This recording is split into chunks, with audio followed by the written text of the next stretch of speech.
안녕하십니까. 알파스트리트 파트너스입니다. 2023년 3월 21일 화요일 마감 시장 보겠습니다. 코스피 지수가 0.38% 올라서 2388로 마감을 했습니다. 별로 움직임이 없었습니다. 아침에는 조금 더 올랐었는데요. 장 막판에 좀 빼면서 0.4 정도 약간 올랐습니다. 최근 들어가지고 코스피는 계속 2300대 후반 정도에서 계속 머물고 있는 모습이고요. 2400대로 참 못 올라오네요. 보면 2400대도 지금 버거운 그런 모습입니다. 오늘 외국인은 500억대 이렇게 팔면서 계속 이렇게 약간씩이라도 파는 그런 모습이 나오고 있고요. 개인도 팔았습니다. 오늘은 기관만 1100억 이렇게 사면서 지수를 상승을 이끌었습니다. 간밤에 미국 증시는 그래도 제법 올랐거든요. 다우존스 진수가 1.2% 이렇게 올라서 32,200으로 마감을 했고요. 나스닥이 좀 약했습니다. 나스닥은 0.4% 정도 이렇게 올라서 마감을 했습니다. 사실 어제 그렇게 큰 뉴스는 없었고요. 앞으로 이제 FOMC가 얼마 안 남았죠. 보면 미국의 이제 금리 결정이 얼마 안 남았는데 미국 시간으로 이제 3월 22일입니다. 우리 시간으로는 이제 모레 3월 23일에 이제 결과를 알 수 있을 것 같고요. 지금 예상은 5%가 컨센서스긴 합니다.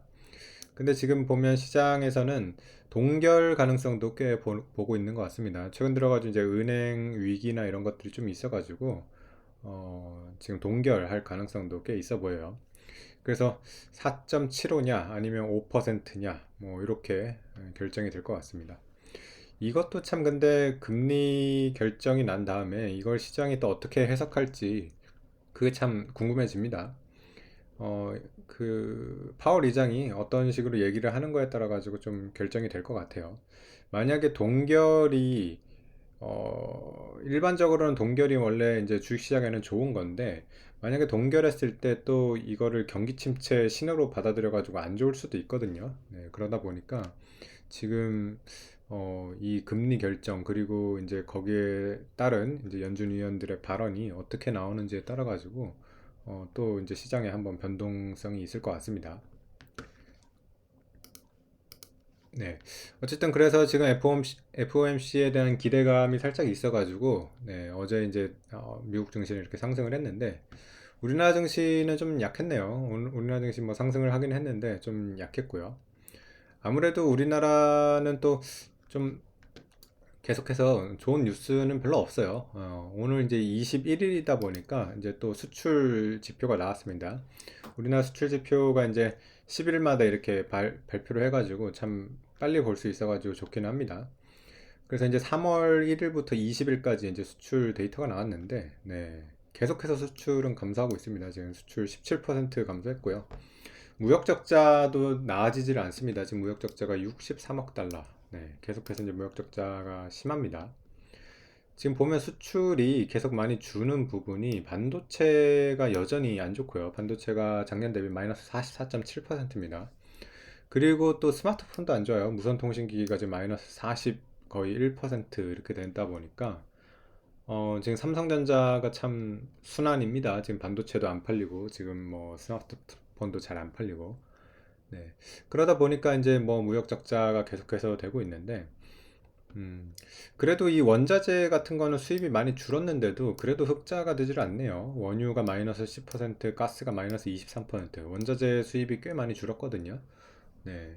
참, 이 무역 적자 너무 심한 것도 안 좋거든요. 그래서 지금 20일까지 벌써 63억 달러인 걸 봤을 때는 지금 3월 달에 또 상당한 무역 적자가 나올 것 같습니다.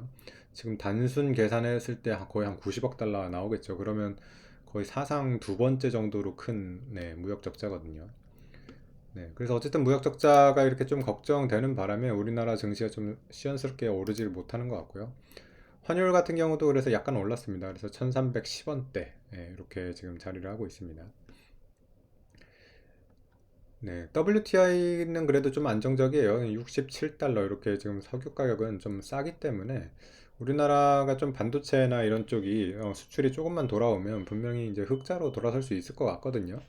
네, 그래서 좀 삼성전자 같은 경우는 이제 수출 이런 실적에 아주 민감하니까 좀 턴을 하는 거를 좀 기대를 해봐야 될 것 같습니다.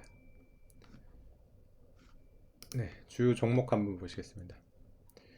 네, 오늘 삼성전자 뭐 거의 보합 수준이었고요. 삼성전자는 최근 들어가지고 계속 뭐 움직임이 없습니다. 한 6만 원 정도 내에서 별다른 움직임이 없는 그런 모습이고요. 확실히 좀 턴한다는 그런 데이터가 좀 나와야지 올라갈 수 있을 것 같아요. 아직까지는 그런 턴한다는 좀 데이터가 안 나오기 때문에 좀 올라가기는 그런 쉽지 않은 그런 상황인 것 같습니다.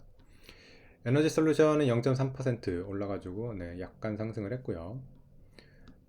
네, 오늘 네이버 카카오는 좀 빠졌네요. 네이버는 0.5%, 카카오는 0.1% 정도 이렇게 빠졌습니다. 네, 최근에 뭐 많이 빠졌었던 SK텔레콤이 좀 올라오고 있네요. SK텔레콤이 거의 1년 내내 이렇게 많이 빠졌다가 43,000원대 여기서부터 이제 최근 들어서 살짝 반등하는 그런 모습이 나오고 있습니다.